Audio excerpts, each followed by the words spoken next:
周瑶，哎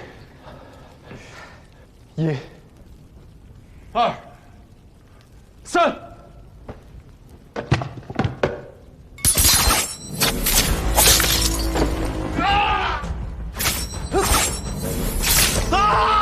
我的眼睛！我的眼睛！我见了！你们千万不要乱动啊！我来想办法。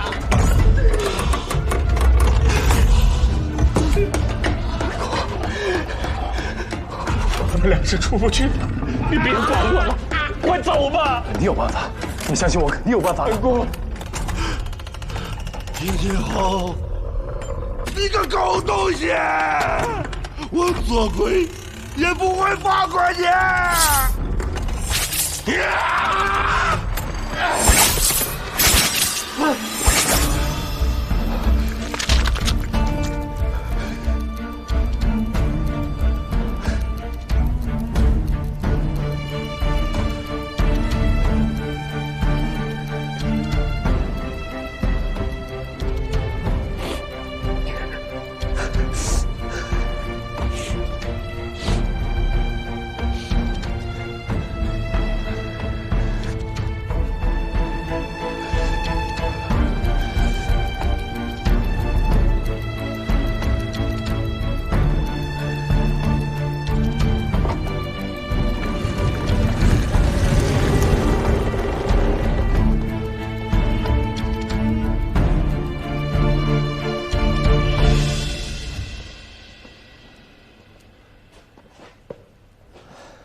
大人，有人出来了。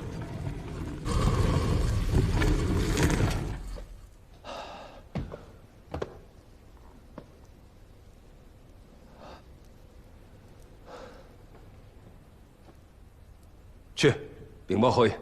是。你，过来。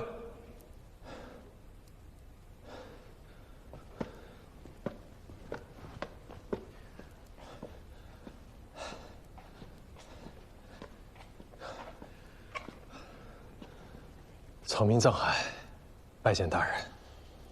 你怎么会知道皇陵机关的破解之术？修建皇陵的工事是极为保密的，只有当年修建皇陵的工匠才知道。难不成你是他们的后代，想伺机盗墓？大人，小人困惑。您既要找能够活着走出地宫的风水先生，却又质疑他们名不副实，难道您不信风水之说？你少跟我在这儿逞口舌之快，快说，怎么出来的？草民只是破解了地宫中断骨涛的机关，这断骨涛本就罕见，自然是要用特别的方式来排列。这墓道中是用一整兽坐镇，自然是用九星位法来布置机关。那么断骨涛也是依照这样的规律。你竟然懂得九星位法？九星位法是官家修领的秘术，我们民间手艺人不过是懂些皮毛而已，和大人们自然是没有办法相比。草民也只是性命攸关之际胡乱猜中，幸得神婆庇佑罢了。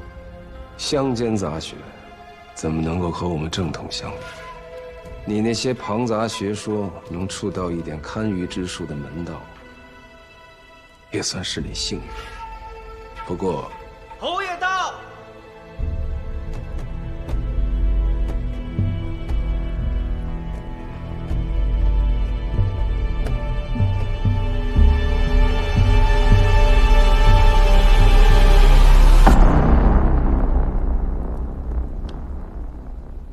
就是你解了墓道的机关。是。过来。草民藏海，拜见侯爷。那你告诉本侯，你可有办法解决太后下葬一事？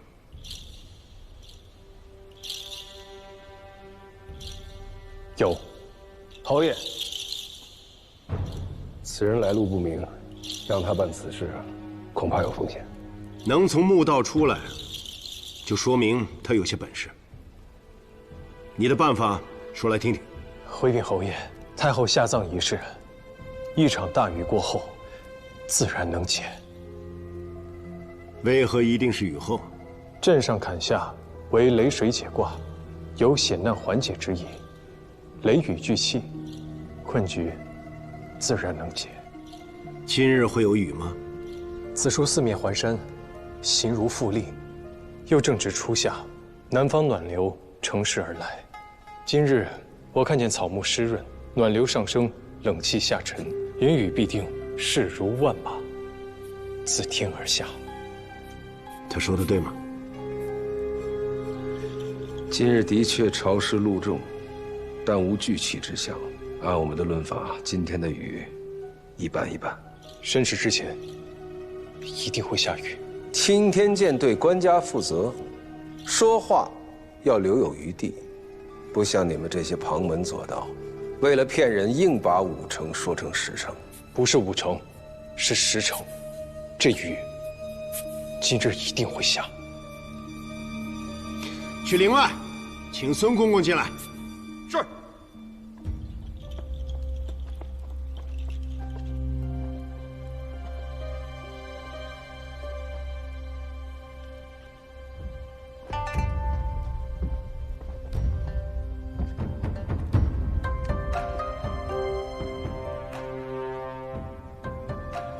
孙公公到。哎呀，你说刚才好好的，眼见到门口了，却下起雨来了。侯爷，听说有人破了皇陵的机关，想必是有些办法了。正说这事儿呢。哦，你说中了，雨已下，你有什么办法解决下葬的难题？回禀侯爷，此难题已有定论，只是草民不敢说。别废话，快说。草民在来此路上睡了一觉，熟睡时，李贵太妃托梦于我，她说，先帝与太后之情感动天地，她愿意成全先帝与太后的合葬之愿。你这乡野村夫，贵太妃怎么会托梦给你？草民方才在墓道中遭遇机关，险象环生，若非李贵太妃庇佑，我又怎么可以毫发无损地走出来？大胆，让他说。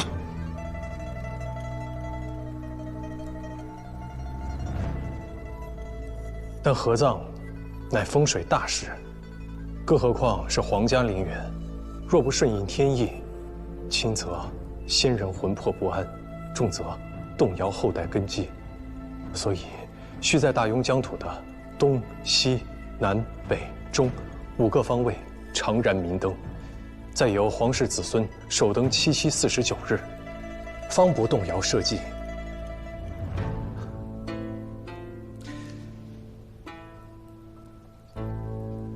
国朝300年，历代皇帝皇后驾崩，都要皇室子孙不经奔丧。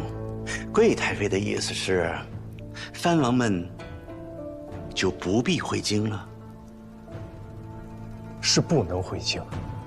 为了大雍国祚永存，长明灯必须由皇室子孙亲自掌灯，特别是镇守东方的临淄王，东方青龙位，凡帝后驾崩，青龙位必定不稳，所以更需要临淄王亲自镇守。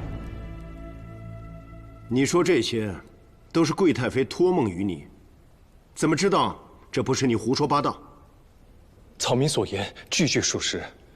李贵太妃爱子心切，更是她识大体，不忍皇上为难，自愿搬出成全太后与先帝合葬。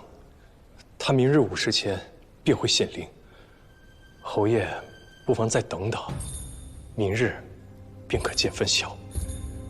你让本侯等你，凭什么？就凭你这条贱命？草民的贱命微不足道，但若侯爷没有更好的选择，不妨在草民身上赌一把。孙公公，您看这事儿，既然是贵太妃托梦了，那我就先回去静候了。若明日真有此事，我会如实禀告皇上，请皇上定夺。劳烦孙公公。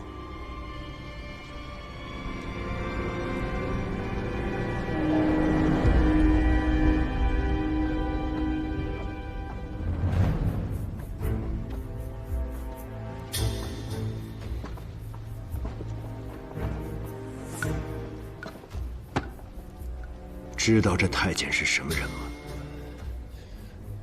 回侯爷，是皇上身边的人。不错。不管之前多少风水先生出了多少主意，这孙公公眼皮子都没抬一下。但这次你说的话，他听进去了。知道为何？或许是皇上心中早已有了主意。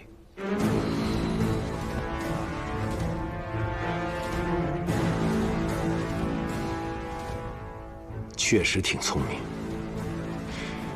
不过说法归说法，本侯看的是结果。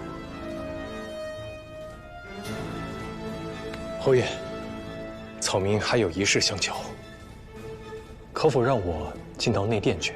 草民也好给李贵太妃回个信儿。内殿岂是你这种人可以随便进出的？带他进去。侯爷，无需多说，我们就看看贵太妃明天会不会显灵吧。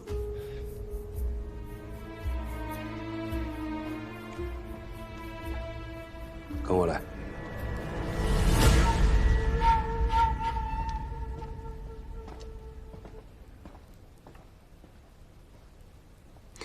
曲江，查查他的底。是。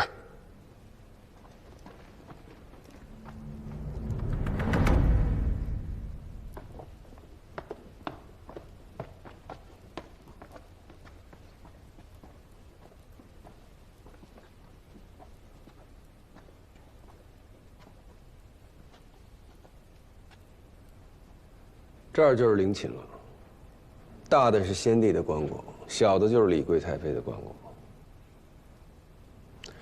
你能有幸来这儿瞻仰，就算明儿个死了，这辈子也无憾了。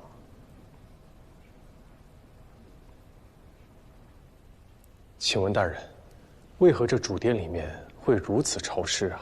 哼，地下哪有不潮的呀？少见多怪。看够了没有？还请大人稍等片刻，草民想给贵太妃磕个头，回个话。哼。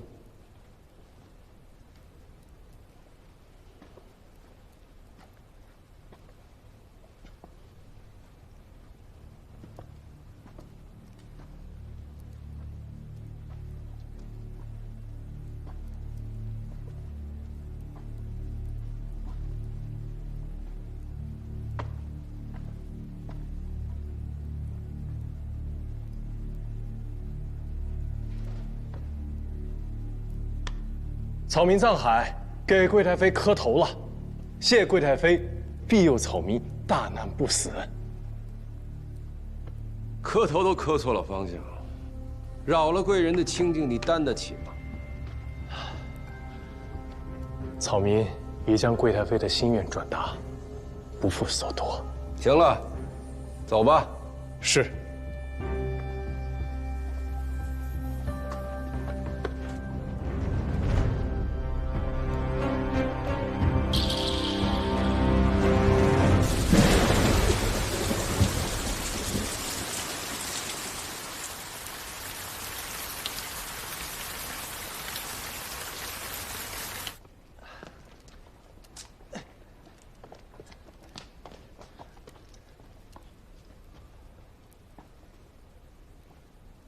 祥然近，5时就过去了。贵太妃再不显灵，你去陪葬吧。请侯爷放心，李贵太妃一定会显灵。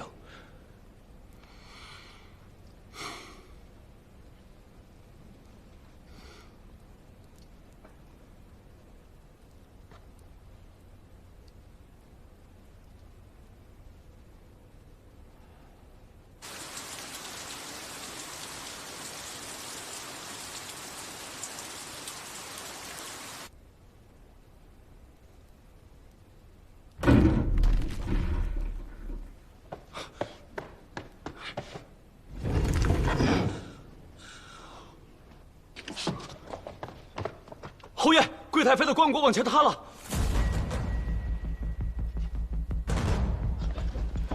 恭喜皇上，恭喜侯爷！李贵太妃兰心慧性，至善至美，这是在成全先帝与太后的一桩美事啊！多谢贵太妃成全。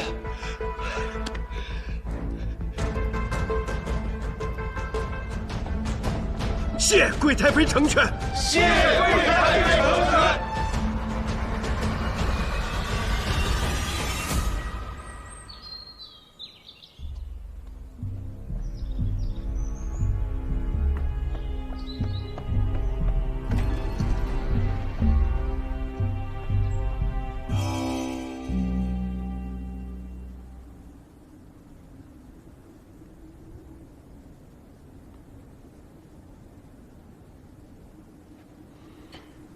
你替本侯了了皇上一桩心事，你想要什么赏赐？能帮侯爷分忧是草民的本分，不敢要赏赐。既然你不要赏赐，那我就要数数你的罪状了。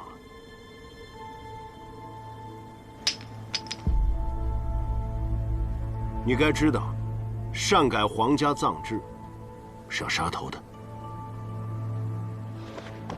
侯爷，草民不敢，草民不敢啊！这样吧，本侯恩威并施，先杀了你，再赏你一副上好的棺材和金银陪葬。侯爷，草民是自愿来皇陵的，不是被抓来的。侯爷可知草民为何一定要来？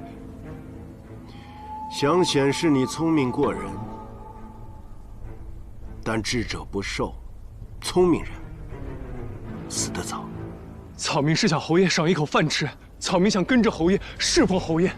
想跟随本侯的人多了，凭什么选你？侯爷的大公子在工部为官，公事繁重，草民愿用毕生所学的建筑堪舆之术，为侯爷还有大公子肝脑涂地，鞠躬尽瘁啊！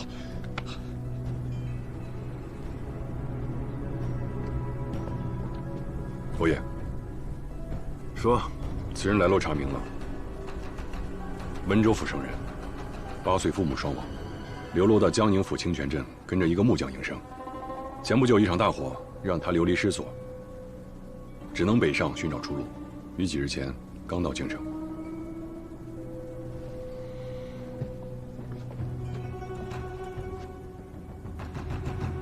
此人留用。多谢侯爷。去侯府报道，不得有误。侯爷，小人还有一事相求。与草民同行的几人在墓道中不幸殒命，若侯爷能对他们月行抚慰，他们九泉之下定会感恩侯爷的厚德。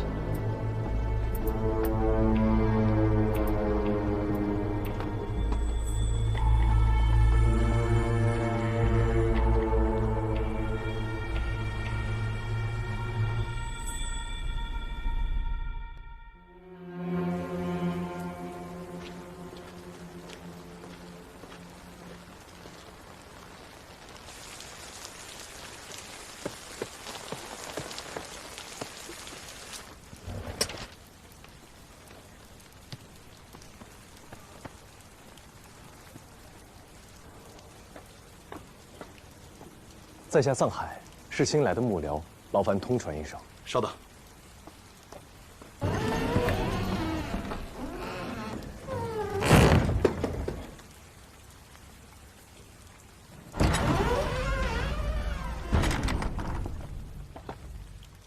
你是藏海？在下正是。这是你的衣服和腰牌，收拾好你的行李，明日去后门的摄人府报到。是。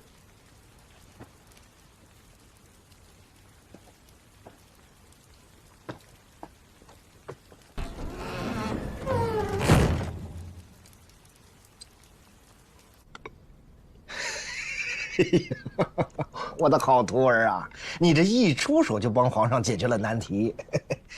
是李贵太妃自愿显灵挪官，这样一来，皇上既得了臣心，又没有失了民心。你让宗亲在武帝首登，正好给了皇上理由；让诸王在封地守孝，特别是临淄王，林子王要是回京奔丧，只怕会蠢蠢欲动。你从根本上解决了藩王回京作乱的可能。我到现在都想不明白，怎么一场大雨，这李贵太妃的棺椁就塌了呢？快跟师傅说说。这事儿吧，没你想的那么复杂。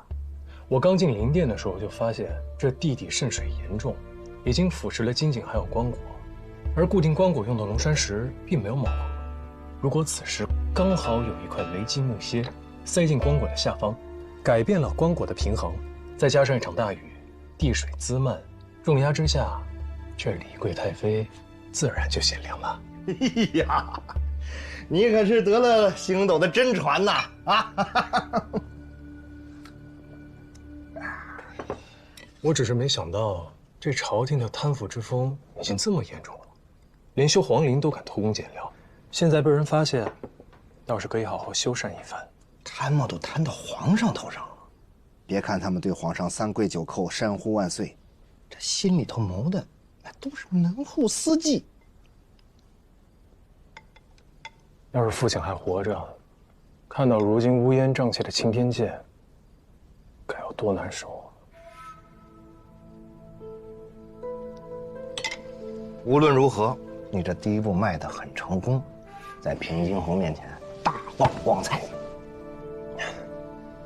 怎么了？昨日平津侯把手放在我肩膀上，我这手竟抬不起半分。师傅帮你揉一揉。师傅你轻点啊。来，认真啊。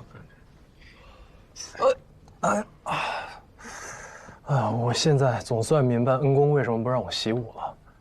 这平津侯敢让我离他这么近，他对自己的武功一定极为自信，但他又死死地按住我的肩膀，可见此人有多么的谨慎多疑。他身边有精锐卫兵保护，又时刻贴身穿着金丝软甲，大庸数一数二的高手未必能进他身侧。就算你习武，只怕剑未出鞘就被他杀了。用武力取胜，是为下策。算了，反正如今总算进得侯府，从长计议吧。等进了侯府以后，我再好好摸查一遍，等待时机。有事就到客栈来找我，别漏了行迹。师傅，平时我不在您身边，您都在干什么呀？要是您不是我师傅，您会在哪儿？会做什么呢？我当然有自己的事儿了，要不是陪着你复仇，我逍遥得很呢。我出来的时候，信董师傅跟我说了，恩公和3位师傅的身份都可以来问您。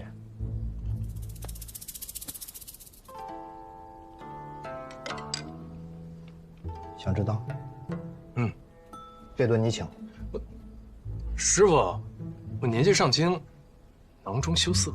这我年纪大了，还两手空空的，岂不更可怜啊？拿过来吧。行。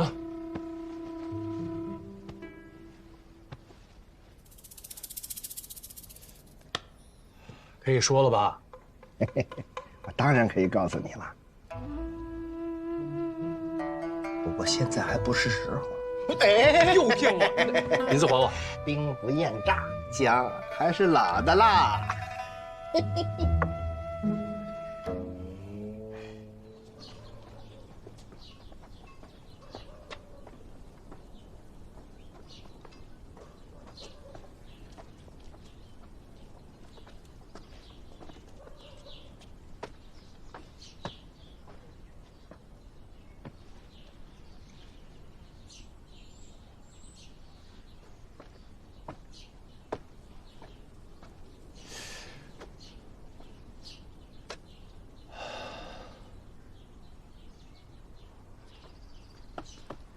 哎，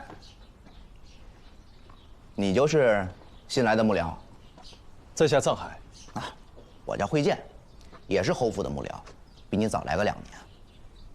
从今往后呢，咱们就是同僚了，是吧？不了。哎，我听说你的事儿了啊，本事不小啊，居然能够活着从皇陵里出来，还进了咱们摄人府。今后还有劳会见兄多多照顾了。哎，照顾谈不上啊。不过我跟你说啊，在咱们摄人府里，太有本事未必是件什么好事情。大概我也关照不了你太久。会见兄真爱说笑。来，跟我来。我给你讲讲这儿的规矩。你刚才进来的那个门，每天卯时开，亥时闭，是专给侯府里边下人们进出的。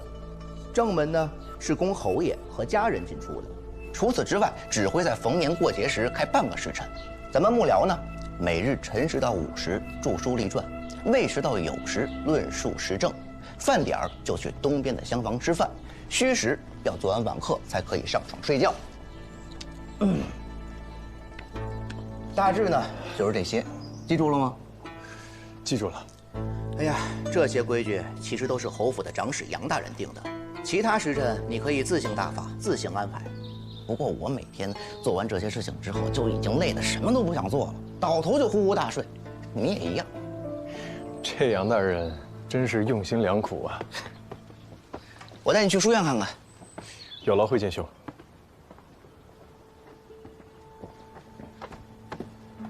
楚兄，侯府里来了青年才俊是件好事，何必如此惴惴不安？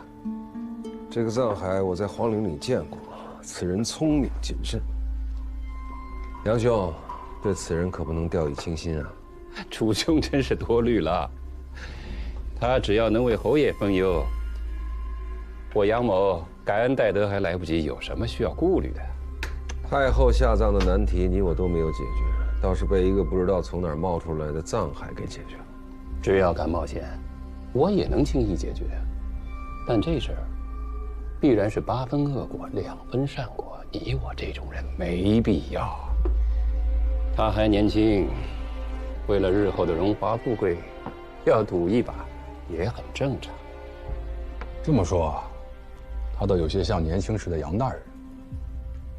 我看此人野心不小，恐怕日后不甘于在杨大人之下哦。侯府真有后生能青出玉兰，我杨真自当旗鼓还乡，退位让贤。不过我听说，此人擅长的是风水堪舆啊。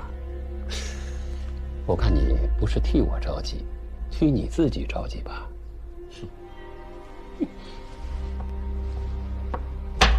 将军，承让了。伯爷，再来一盘。曲兄，侯府里来了新幕僚，我是摄人府的管事，不去招呼一下，有点说不过去。先走一步。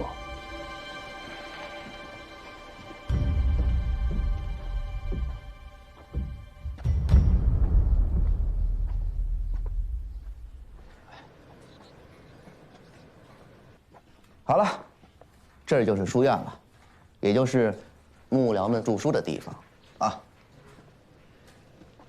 杨大人吩咐了，要将侯爷的功绩记录在册，每隔一段时间呢，他就会挑选佳作呈给侯爷。这日后啊，你也要和我们一样的。所有的文章都由杨大人转达，若侯爷要议事，也是如此吗？想什么呢？啊，你要让侯爷面对几十张嘴，叽叽喳喳的议事吗？烦不烦呀？人家杨大人会把议事的条程给布置下来，幕僚们呢各抒己见，哎，他得让人记录下来，把好的呈上去，这不过嘛。这最后啊，侯爷采纳了谁的意见，我们谁都不知道，因为最后统统都变成了杨大人的意见啊。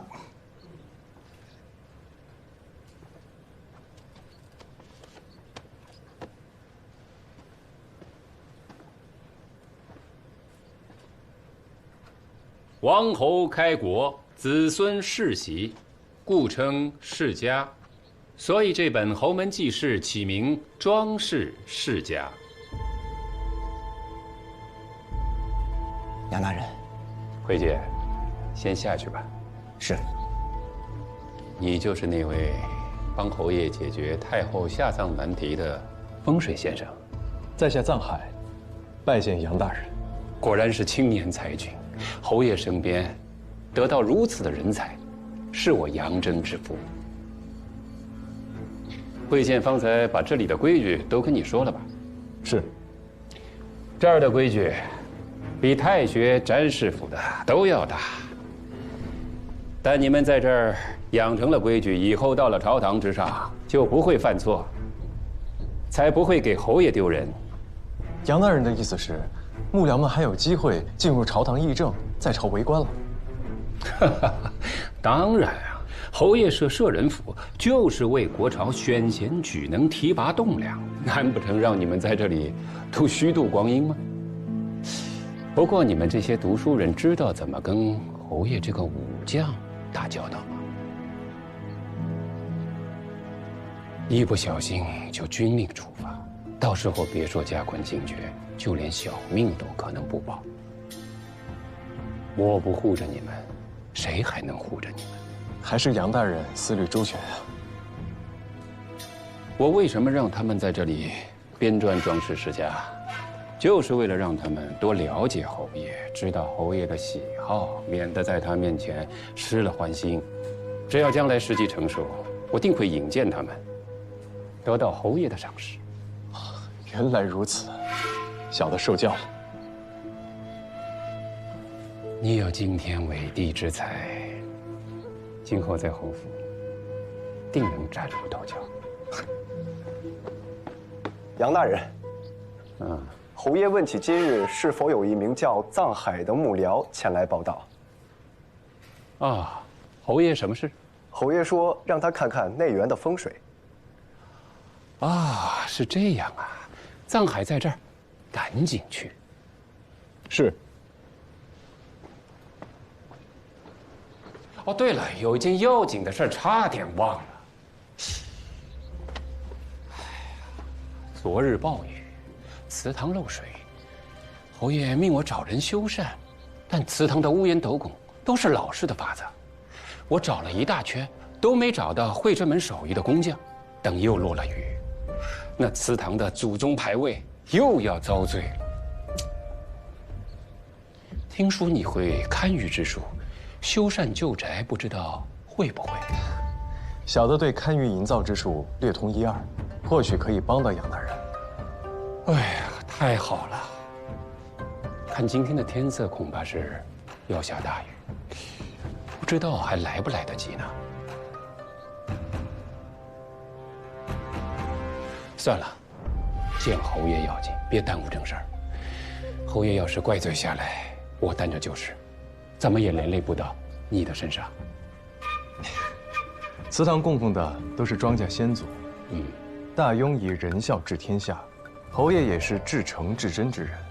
我若放任祠堂失修，导致庄稼先祖牌位受损，乃我大失职啊。可是侯爷那边，还请杨大人替小的给侯爷回个话。小的今日恐怕不能替侯爷看园子了。你放心，侯爷跟前我一定听你美言。谢谢杨大人。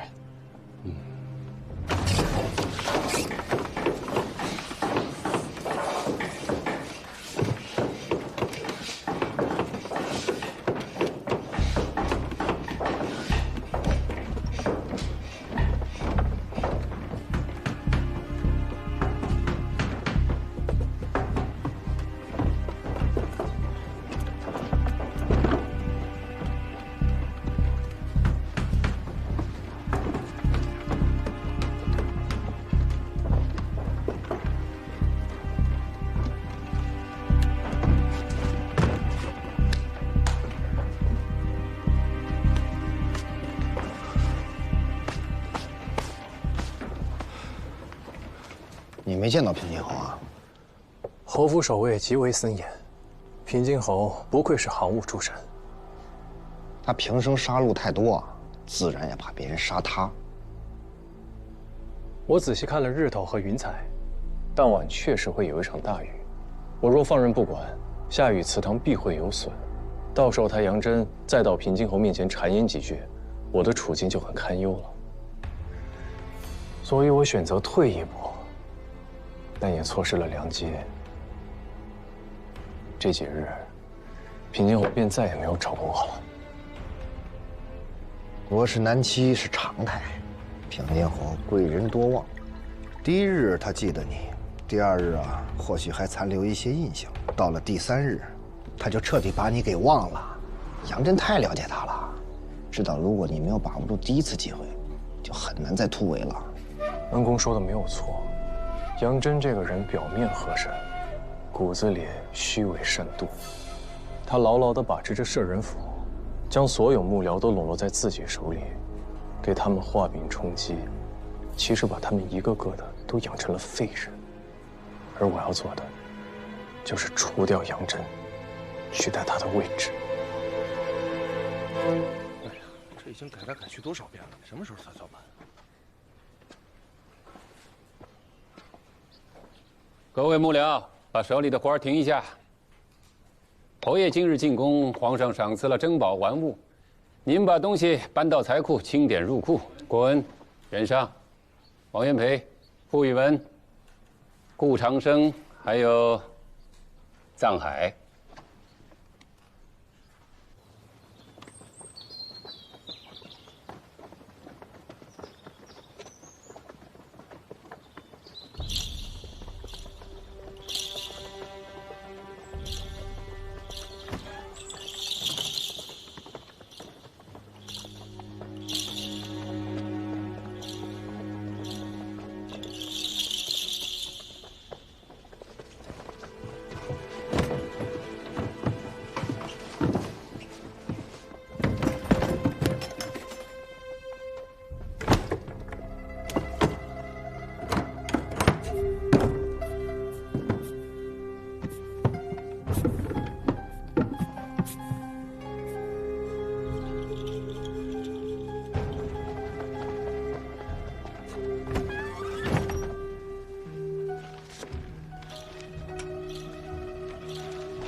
百级龟甲纹琵琶一件，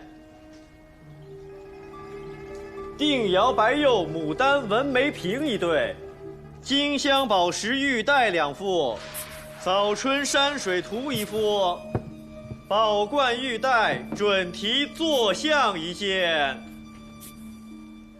腹下缠臂巾2件。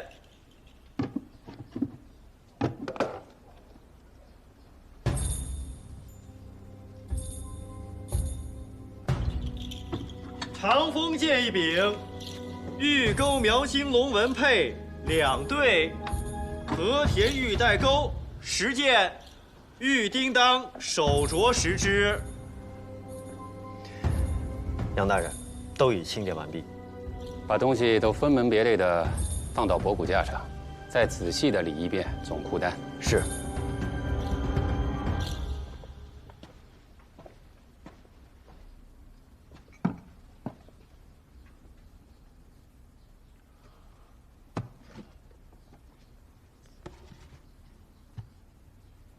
这和田玉杯怎么少了1只啊？没有吗？哦，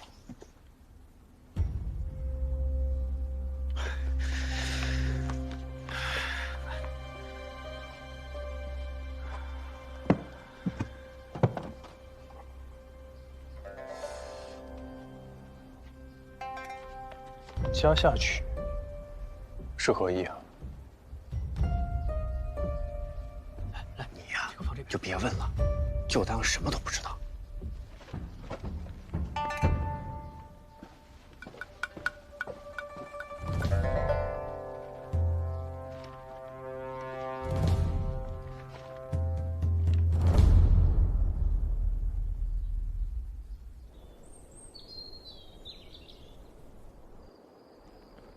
杨大人，已经全部记录在册，整理入库了。好，那你们都先回去吧。是。藏海留下。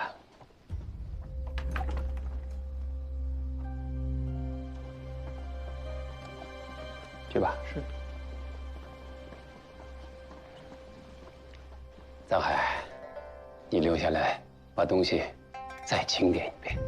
是，杨大人。我选你，是看中你。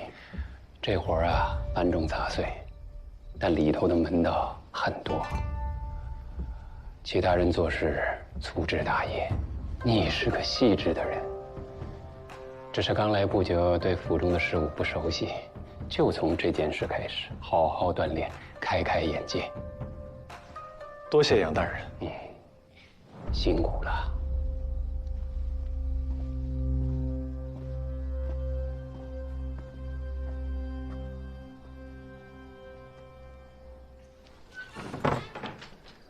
这个人出来之后，给我仔仔细细严查搜身，如有夹带，立刻抓起来。是。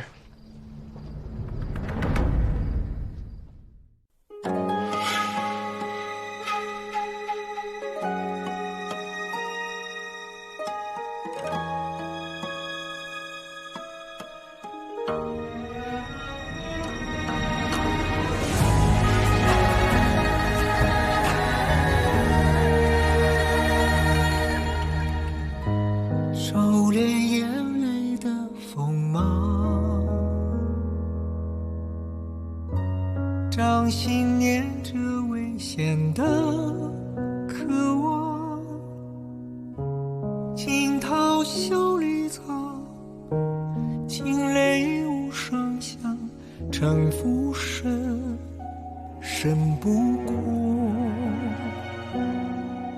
我目眶。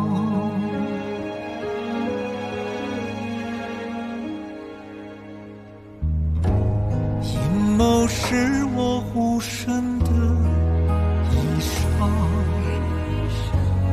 阳谋是我纵横的刀枪，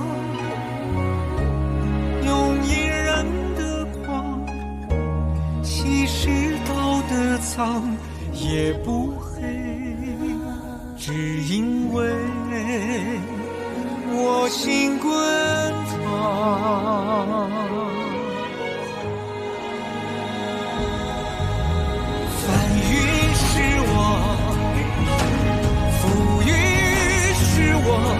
人心的罗盘莫测，总会有人起起落落。盛夏是我，雨多是我，当夕阳如烈日赤裸，与君共高歌。芒种是我，秋收是我，天下是我。